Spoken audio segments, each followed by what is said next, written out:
Hello, and welcome to Inventors Helping Inventors. I'm your host, Alan Beckley, inventor of the Wonder Wallet. If you're an inventor searching for proven ways to make money with your invention, if you dream to see your product selling in stores everywhere, you've come to the right place. There's no better place to get help than from experts, inventors who've already achieved success. Every week, I interview successful inventors, asking them the questions you want to know. Tune in to learn from the experts so you can get your invention out of the tank and into the bank.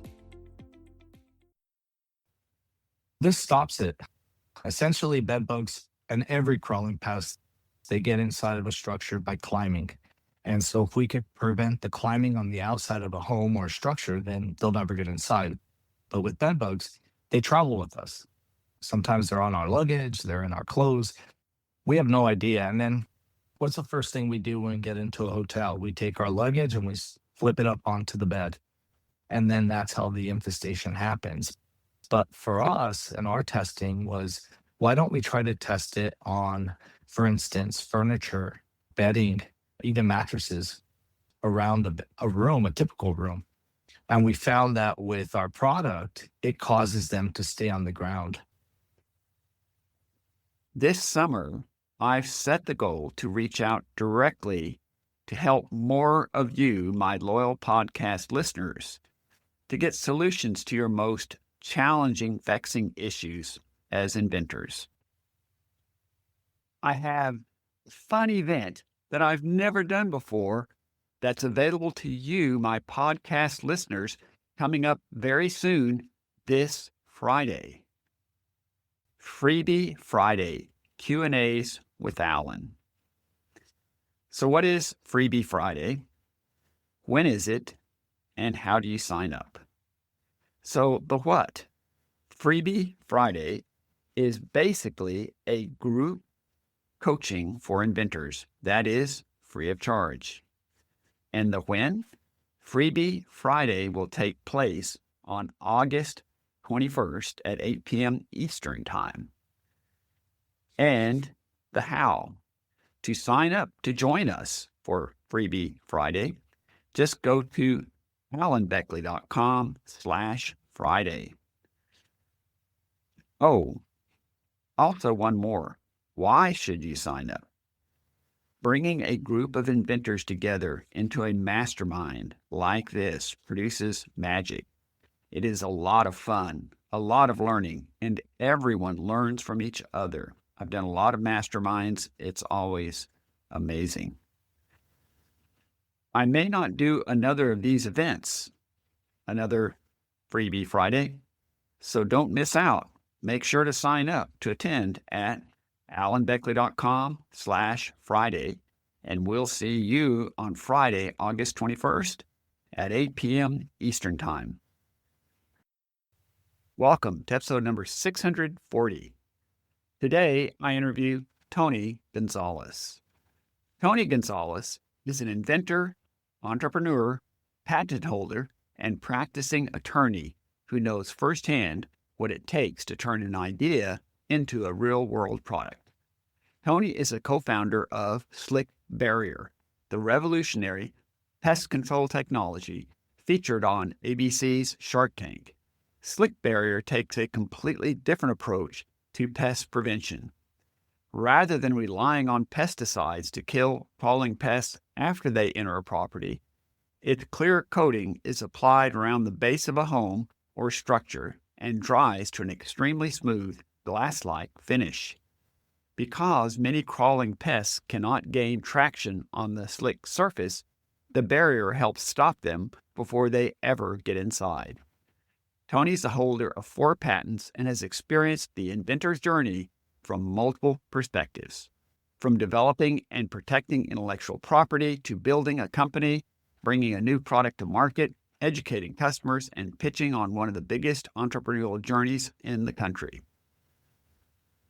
He also brings a unique legal perspective to innovation. A practicing attorney for 21 years, Tony understands how important intellectual property, contracts, strategy and persistence can be when transforming an invention into a business. Tony lives in Arizona and is a proud Arizona State University alumnus and father of four. One of his children is a senior at MIT, while another will soon follow in his footsteps by attending ASU. At his core, Tony is a problem solver who believes some of the best businesses begin with a simple question: there has to be a better way to do this. His experience with Slick Barrier has given him a first-hand appreciation for both the excitement and the challenges of inventing, developing an idea, protecting it, proving it works, getting people to understand it, and ultimately turning that idea into something customers can use. Now let's get right to our interview with Tony Gonzales. Well, Tony Gonzales, it's a pleasure to have you on the podcast with us today. Yeah, thank you. Tony, we spoke last back in July of 2021, episode number 149. And way back when in that episode, you evolved your original product that was scorpion repel, now called Slick Barrier, through your product company, 95 Applications, to address many more pests than just scorpions. For our listeners who missed that first episode or that earlier episode, you may wish to pause this episode and then listen to episode number 149 first. But 5 years, a lot has happened since that episode, and I thought this would be a great time for us to catch up. So, to kick off here, I'd say your invention is an innovative solution to an annoying, often painful pest that invades our home without our permission, and that's scorpions. That was the primary beginning of your product. Scorpions are not only annoying, but their venomous stings are also potent, sometimes sending people to the hospital. But in that episode, you mentioned you were working with Texas A&M through independent testing to confirm that your product, Slick Barrier, is effective against cockroaches, ants, and rodents as well. So I wanted to kind of catch up on that. How has that effort progressed? And did A&M indeed validate that Slick Barrier could be used for much broader pest management spectrum than just scorpions? Could you share that story with us? Yeah, absolutely. So we first were directed to Texas A&M. They have a great entomologist department, and they went ahead and did a couple of tests for us on scorpions and also on cockroaches, and it was very successful. And we ended up meeting with one of the professors from New Mexico State University, same position, and he ran some tests for us on scorpions because that's where a lot of the scorpions are studied, is out of New Mexico State University. And at the time, he also looked at bed bugs. And it was incredible because we knew that this product was successful on scorpions, but we also knew it could be used on other pests. And so New Mexico State, they took a look at bed bugs and they found out that this actually stops bed bugs from climbing. And that was a huge impact for us because then it caused us to think, you know what, there's more use for this. And then Virginia Tech University, they also did a study on bed bugs and also found it successful. It's been interesting because for us, we want the validation that it works. We use it on the field and or out in the field and we know it works. We see it, we test it ourselves, we know it works. But working with these universities and getting validation has really helped a lot. Yeah, that sounds fantastic. You hit on an angle that I thought's particularly interesting, and that is bed bugs, because I didn't know that they essentially could come in from the outside. I thought they very frequently end up when you travel and it gets into your suitcase when you come home or something like that. So a curiosity I have is if somebody already has an infestation, then this is probably not going to stop it, or am I wrong about that? This stops it. Essentially, bed bugs and every crawling pest, they get inside of a structure by climbing. And so if we could prevent the climbing on the outside of a home or structure, then they'll never get inside. But with bed bugs, they travel with us. Sometimes they're on our luggage, they're in our clothes. We have no idea. And then what's the first thing we do when we get into a hotel? We take our luggage and we flip it up onto the bed. And then that's how the infestation happens. But for us and our testing was, why don't we try to test it on, for instance, furniture, bedding, even mattresses around a room, a typical room. And we found that with our product, it causes them to stay on the ground. And when they stay on the ground, that's where it's easier to capture them.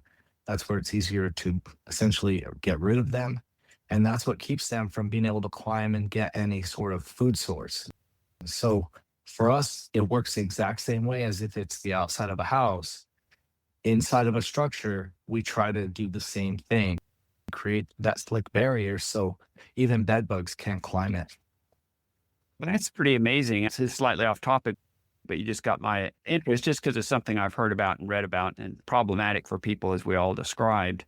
But just the idea that even if they already are in your house, because solutions for that are usually pretty expensive, I'll just say, and they can spread fast and all the rest. But you hit on the key point about them, and that is if they can't feed to a human source, then they don't last too long. They've got to feed to live. And if you just make everything they need to climb too slick for them to climb, then the problem's solved, it seems. Absolutely. And it works for bed bugs. And of course, it even works for rodents. Rodents climb, they spend most of their life probably about 6 feet above ground. And so if you can stop them from climbing, then you're going to keep them on the ground. They're going to start moving elsewhere. Yeah. And I also want to extend, we had talked about that you had looked at it for roaches and other kinds of pests, again, or even ants, and you said rodents. So today, what would you say is the spectrum of pests that it will help with besides just scorpions, which is pretty helpful for sure? On the southwestern states, scorpions are huge and they do climb, and that's how they get in your house. So that's why we started this company. But we also found it works on spiders, anything from a black widow to other spiders that you find in your house. It keeps them from climbing, keeps them from getting in. It also works on ants. It's the same thing. With ants, they need to feed, and usually they're climbing to try to find a food source. But if you keep them on the ground, then it's easier for you to control them. And almost anything else, crickets, cockroaches. We had a woman just maybe 2 weeks ago that reached out to us and had us go to her house and treat for those particular bugs. And she found, I think maybe probably a week and a half later, she reached out and said she don't see any action inside her home. So that's the idea. Keeping any crawling insect that cannot climb glass cannot climb our product. Wow, that's amazing. And I guess the executive summary is almost all these creatures to get into the house, they have to come in from the outside at some point, and they do that by climbing up the side of the house, right? Absolutely. And that's why we see this product. Obviously, it's our product. We're happy with it. It took a lot to get to this point, a lot. But honestly, we see this as a product that should be used on every single house, not just here in Arizona and not California and some of these southern states. Every house, you can utilize this product for almost anything. And it's going to become part of the arsenal. And right now, pesticides are really difficult because we know they work. That's how you get rid of bugs. But we're also reaching a point where pesticides are becoming less effective. We're also reaching a point where people are more health conscientious and they don't want pesticides around their house or at least inside their home. And so that's why this product works. It should be on every home, keeping any crawling bug, any crawling insect, rodent, and so forth from being able to get inside. Reflecting back again, when we talked 5 years ago, and you've already referenced it, that the primary market at that time for slick barrier had been the southwestern U.S. because of the prevalence of scorpions there. But even then, you were looking to expand not only nationally, but also internationally. And then also your primary retail store presence at that time had been Ace Hardware stores. Could you share with our listeners how your expansion plans have developed in the 5 years? What retail stores is Slick Barrier sold in now? And also, how has the international expansion progressed? Could you just share what the new organization looks like now in terms of presence in stores? Being on Shark Tank helped. That's for sure. We had Home Depot reach out to us and we did a test run in some of the southwestern states, but we decided we want to expand and we really wanted to go after the three big markets, Florida, California, and Texas. Now, we decided that we were going to focus on Home Depot primarily because they were the first retail to reach out to us. They believed in us. They had their managers calling, asking for our product. So we gave them the chance and we said, you know what? We're going to run with Home Depot. But ultimately, what happened is you have tariffs. And so these tariffs, when they went into place last year and over the last couple of years, it's been difficult because you've had retail stores that are struggling to just figure out where are we going to get product? Are we going to get it from international that they rely on? And that caused this huge debacle, especially with our company, because our product, although they loved it, it was great. It redirected a lot of their focus. And so a lot of those sales, a lot of those opportunities, they slowed down until just recently. And that's when we were able to expand into those three big markets. But right now, we haven't talked to Lowe's and some of the other big companies, but mostly because we want it to work. And we know that it works. It works. Universities have said it works. We've seen that it works. We just want people to believe in it. And we're just still trying to get the word out there that this exists. As far as internationally, we've been talking to people in all kinds of areas. We've talked to people in the Middle East. We've talked to people in China. We've talked to people, obviously, in Mexico and South America, but even in Europe and different parts of Spain. And for us, and even in the UK, we know the product works, but the problem that we were having is our product initially was a solvent based.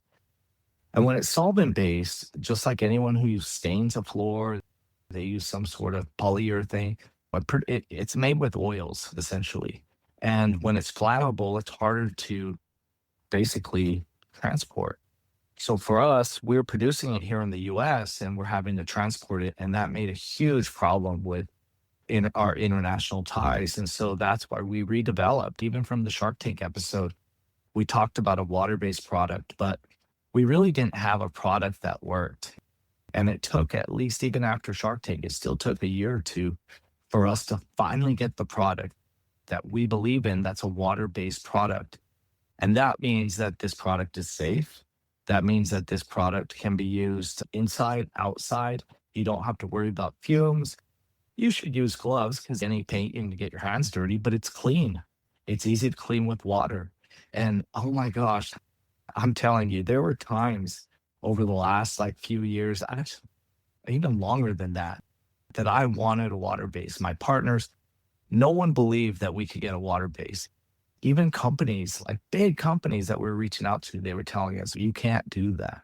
It's not going to happen. And we were able to figure it out by working with one of our chemists. And it's phenomenal. So now we're ready for our expansion into Europe and different parts. We know we're ready. Like we have the product that they'd be happy with, but everything takes time.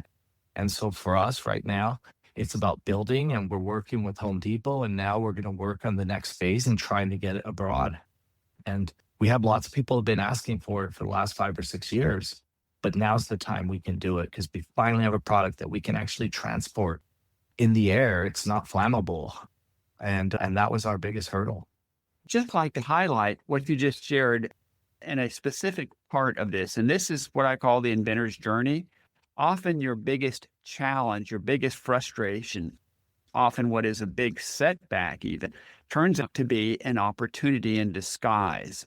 And I would say this is a perfect example because it was solvent-based product that worked absolutely fine. But now if you're going to try to send it internationally, now you run into all kinds of problems simply because it is solvent-based and it is flammable. And that limits a lot of the things in distributions and even perceived safety issues because of that. And so that was at once a big challenge for you as well as a barrier. But when you worked on that and figured out a way to make it water based, it took a while, took quite a bit of work and research. But then when you did, it's this huge aha because you solved a key problem that now means, the way I understand it, it could easily be shipped to anywhere in the world safely. And I guess a question I have buried in all this is, so would you say the water-based is every bit as effective as the solvent-based original formula? Yeah, absolutely. Because it's water-based, it requires at least a couple different coats. But the more coats you put on this particular part of your home, the slicker it's going to become. And so when you start talking about really small finance, then you might have to put maybe 3 coats, but otherwise it works. The solvent base is phenomenal. Honestly, that thing stops everything, but it's flammable and it has this smell to it. And when you're using this product inside and outside homes, it just doesn't work. And I think that it can discourage a lot of people from wanting to use it. That was what we were selling originally in Home Depot. But again, there was no water base that could produce that sort of hardness, slickness, smoothness, glass-like texture until we designed it. And we're very proud of it. We think it works just as good as our solvent-based. Might require an additional coat, but it doesn't matter. It's water-based. You can spill it and still clean it up. You can get it on your hands, doesn't matter. It's like any sort of paint that you would use on the inside of your home. It's just a water-based product, and we're very happy with it. It's really phenomenal. And also, from an IP perspective, I imagine that can help against the competition. I'm sure you have competitors and others trying to knock you off and find a way to do the same thing, some sense reverse engineer it. But at the end of the day, they've created some kind of solvent based knockoff. I'm presuming that sort of thing is likely to happen. Then it's a much bigger step then to go to something that's water based. And that really is yet another benefit of your new product. Well, and the interesting part about what you talked about is what all of your listeners need to understand. Like for us, we started this company back in 2018, and we took years and years of trying to figure out how to get the right formula. But in doing that, we brought on investors, and those investors helped us in getting our product, the utility part of using the product, patented. Like right now, we have 4 patents. Essentially, anybody that would take a clear product and they would try to use it on their home, they're infringing on our patent. It's amazing. We did everything kind of like the backwards, just like getting on the Shark Tank. We didn't do a formal application. Went in through the back door. And that's kind of what we did with this company. We didn't want to worry about people come in and trying to knock us off and do things that we're doing and then have to worry about litigating. So for us, we said, you know what, we're going to sit back. We're going to make sure this works. We're going to get all our studies, but we're going to get our patents. And we did. We got all of our patents. Now, that's not to stop anyone. And trust me, I don't care about competition. With any new product, you need competition. Why? Because not everybody's going to know your product. And if someone else is doing something similar and they're competing in a way, but they're getting people to listen, there's nothing wrong with that. I'm not afraid of that. But our patents have gotten us to this point that we really have nobody knocking us off. The only thing that we have is people buying our product in Home Depot and they're reselling it. That's our biggest issue, but we don't care. They're buying it. And they know that there's a market to resell it. But our patents have really done a good job at keeping us where we are. And for people that are going to knock us off, like someone to have a huge impact, those are going to be big pest control companies like Rollins, and you have Terminex, and you have all these other big companies. Those are the companies that are going to knock you off. But those are the companies that are talking to us about our product. Those are the companies that they don't have an arm to sit there and do all the research and the development. We've all done that for them. We're laying the footwork for these people so that they just have to kind of walk into it, get the product and start using it. And we've been selective on who we work with. Right now we sell at Home Depot. And so if you go to Home Depot and you buy it in California, Texas, or California, you can use it as part of your pest control. We'll give you the license to do that. But what it's done is it put us in a position where we control the market. And that's what's helped us here in Arizona is control the market, which has been great. I'm not afraid of competition, but we've been able to control the market. And I was also reflecting as you were describing this, that you have a solid patent portfolio, and that's not inexpensive to do. And it helped with your investors to do that. And so even if one of the pest control companies, one of the big ones as you were talking about, does as almost any large corporation says, how can we knock this off and do it ourselves? And they're saying, how much do we want to be litigating? And they go look and they say, wow, there's 4 patents. This doesn't look like a great idea. Let's buy from them and let's work with them instead of trying to knock them off. And that's the whole point. There's this product. It goes around your home when you're building it. They build the house, they build the foundation, they put up the walls, and then they wrap it with this thing called Tyvek. And I've always talked about this in some situations. And with Tyvek, it was like DuPont, I think, produced it in 1935 or somewhere a long time ago back then. Maybe it was even in the 60s. But ultimately, every single home that's built, for the most part, uses this wrap around the house. Every home. Tyvek is used everywhere. But it took 30 years to get to the point that people knew about it. 30 years. And we don't want that to be slick barrier. We want slick barrier to be used right away. And I think a lot of these companies that they see that we've already done all the legwork, we have the shark-based following. Every time they air Shark Tank, we get hundreds and thousands of people reaching out to us. And so a lot of them, they see it. They're a little nervous because it's different than what they do. But we want the pest control industry to adopt it because for us, we know that they have the clients and this helps them make money. We've laid it out that they can make more revenue. They don't have to go to people's homes and do retreats anymore. And then their customers will be retained. They want to stay when they know that you're using this product that actually works. I can tell you, we also have a pest control company, and mostly because we figure things out and we do things differently. And I'll talk to you about that in a little bit later, but we know that it works and our clients are happy with us. And so we're trying to build that relationship with other companies so that they can benefit from the same thing that we're benefiting from, which are 3Rs. And you say your 3Rs are what? You got my curiosity now. We help, whether you're a pest control company or you're just somebody that's just offering, even a paint company, you're going to get more revenue because you can charge people to install it. Yeah, we sell it at Home Depot. People can buy it, put it on themselves. But for the most part, if you install it, which a lot of people want you to do, you can make some money doing that.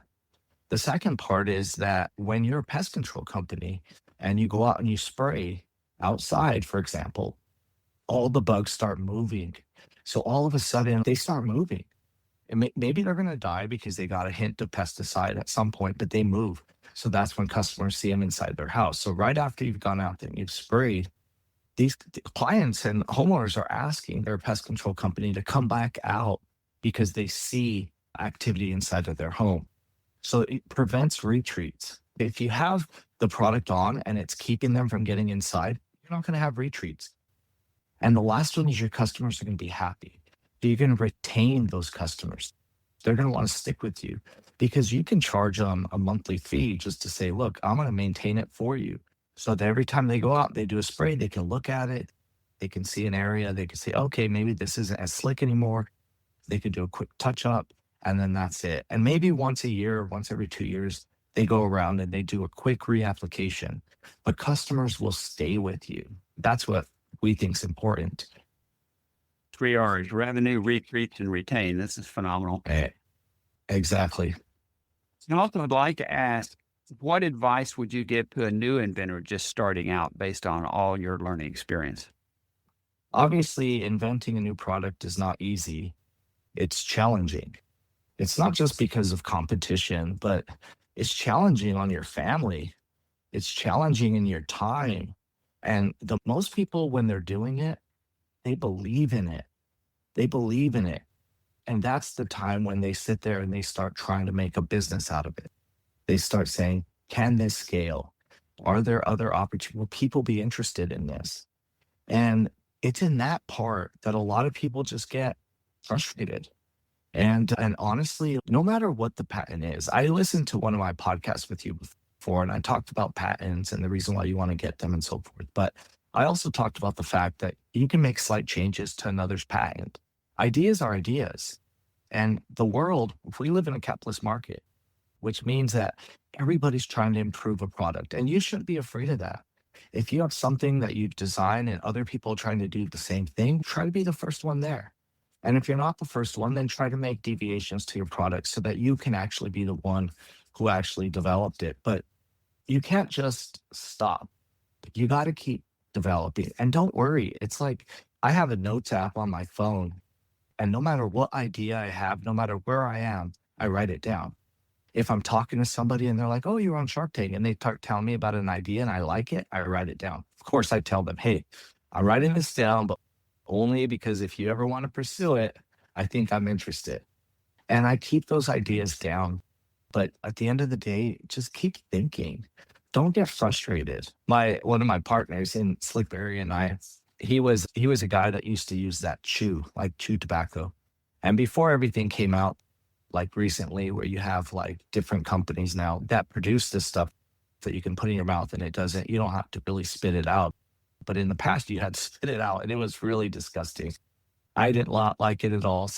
So he and I had come up with this idea of using a can that you can actually have your product in it, but you could also use it as like a spit cup. We were so excited. And then we ended up finding that someone else had this same idea. And it was really frustrating for us. And then that whole industry changed because now you can go buy Bellow and all these others and you don't spit anymore, right? And we were like, you know what? That was still a great idea. And what it did for us is it got us excited and motivated. There's something that out there, and maybe it wasn't that, but it doesn't matter. Mark Cuban says start 10 companies. And if one makes it, that's perfect. That's all you got to do. So if one of your inventions makes it and you have 100, you know what? You're further ahead than almost anyone else. That's great advice. You talked about your 3 R's. I always tell inventors, and some of them rolling their eyes have listened to the podcast for any length of time. They've heard this. The 3 Ps for an inventor: patience, persistence, and perseverance. I really believe that you have to I have love lots that. of all three of them. Yeah, I Uh, love that. so I would like to ask, as we roll towards a close, Tony, are there any parting words you'd like to leave us with? Well, one thing that I really wanted to focus on is the hill of doubt. Yes, I'm coining that. That's exactly what I do whenever I talk to potential entrepreneurs or even entrepreneurs. I always tell them about this because this is the important fact. Whenever you're starting a company, no matter what it is, you don't really know the industry. Most people who design products, they're designing products because they see a need. And sometimes, yes, you might be in that industry, but even if you're not, who cares? I love the fact that there are so many inventions that an industry uses that was designed by a layperson, somebody not in the industry. And so for us, we saw that. We saw the need in pest control. We saw the need that this actually worked. And it was my partner that was getting scorpions inside his house. And he figured out a way to just, if he can make it slick, these scorpions are not going to climb in, and it worked. And we said, you know what? We want to share it with the world, right? So you're excited, you're motivated, but we know nothing about pest control. Neither of us studied it in college. We have no background in pest control. But it allowed us to just develop without any naysayers, right? We didn't have people telling us this isn't going to work and here's why. It allowed us to just get to the point that we were just right before the hill of doubt, because eventually you're going to get family, you're going to get friends, you're going to get the industry, you're going to get people that are going to tell you why your product's not going to work. That's the hill of doubt. And every entrepreneur has it. Even if you're not an inventor, you just have a company, there's always going to be the hill of doubt. And I always think the more you know about an industry, the more you know about your invention and the industry for your invention, the less motivated you get because you start feeling doubt. And when your family's telling you, you can't do this anymore, it's taking too much of your time, because I promise you, any invention that you really want to see through is going to impact your family. And that's huge. Your friends, it's going to impact all of it because you're going to be taking time away from them. But again, that's the hill of doubt. And you're going to climb it. You're going to climb it. And as long as you climb it and you're able to you can just silence the naysayers and you can climb that hill and you start going over that hill, then you have a business. But most businesses fail mostly because they're on the hill of doubt. And as they're climbing, even though they're probably at the top and the only way to go is down, they stop. And I don't like that. And I think, like, I have started a lot of businesses that have failed. I've made my mistakes and I'll continue to make them as I develop new things because I love inventing. But at the end of the day, you got to just be able to get over that hill. And if you get over the hill, then you'll be fine. And that's what we were able to do. And now we're still trying to get it out there. We have a different hill because now we're trying to get it to the public so that it can be used on every home across the US or internationally. And that's the next hill that we're climbing. But we got through our hill of doubt, and you guys got to stick with it. I love that analogy. And I'm big on visuals also, because you can certainly visualize the concept of the hill of doubt. It's interesting in a reverse, similar sort of analogy. Seth Godin, in his book, The Dip, he talks about the dip that you start out with a new project and you're so excited. You're way up here. Oh, this thing's great. It'll do this and this. And then you start getting into the weeds, kind of beginning to climb the hill of doubt. And you say, oh, we got to change this formulation. Oh, we got a problem with this. Oh, people say we can't do this. And you go through this kind of long trough where it feels like you're just in the dip. You're just waiting, and it goes on for a fairly extensive period of time as you're fighting through all the challenges. And finally, towards the end, you begin to get back to that upper side again where you've got the thing going. So that's the way Seth Godin describes the dip that almost every business goes through, which is a little similar in a different variant for the hill of doubt. And since we're all on analogies, my other favorite one I use quite a bit is, I think, is a Greek god or Roman god, Sisyphus, who was punished to forever be pushing a gigantic boulder up a hill, only to find just as it got to the top, it would turn and roll all the way back down again. And to me, that describes the inventor's journey. Your goal is to push a smaller boulder up the hill rather than a large boulder. But either way, it's like the hill of doubt. You're going to be pushing a boulder up the hill. Oh, and I can tell you guys, I always thought this hill was a lot smaller than it really was. And it wasn't. And it took a lot. Seriously, impacted my family. That was just awful. But it's like my kids are happy with me. That's all you can really do, is just to just see something through. And honestly, it's that hill that you really start figuring it out. And it's like going for a hike and you just get tired. And you're like, should we turn around and go back? And you're like, you know what? They want to finish. And it's that finishing. Get over it and finish. And if it doesn't work, who cares? Mark Stark said, start 10 businesses. One will make it. Then you get to the bottom of the hill and you're like, all right, I'm going to start another one. Then do it. You're still going to have the same hill of doubt, but just continue doing it until you produce something that actually works. But keep my tieback analogy in the top of your mind, because it took them 30 to 40 years to develop it and actually be on every home.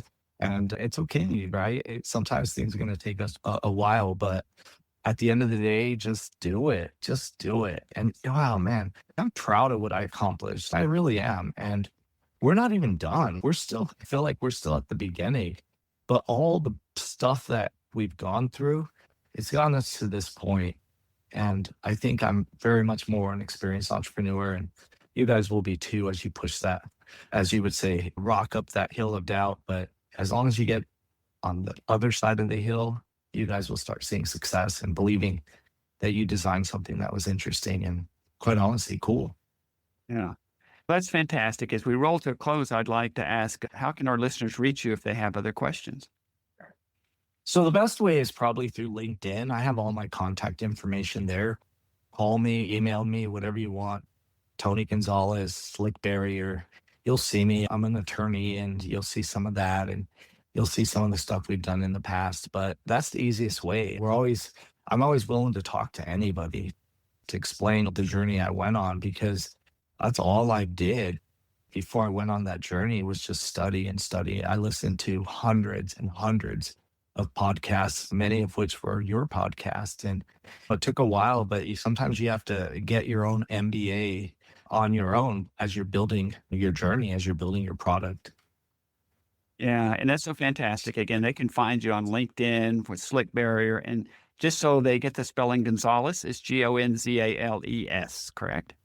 Exactly. And one of my partners, Aaron Gonzales, we have the same exact last name. We grew up like houses apart, but we're not related, which is crazy. And then the other partner we have is Christian, and that's actually my nephew, and you might find him out there too. Yeah. Once again, Tony, I would definitely want to thank you for being on the podcast again. I promise we won't wait another 5 years. Let's do this again in another 6 months or year and see what you've got going on at that time. And again, I'm just really excited to have you on the podcast with us again. Yeah, thank you. I always love doing it. You bet. Thanks so much for tuning in to Inventors Helping Inventors. If you like the show, please tell your friends about it. Make sure to subscribe in iTunes or wherever you get your podcasts so you won't miss a single episode. Talk to you soon.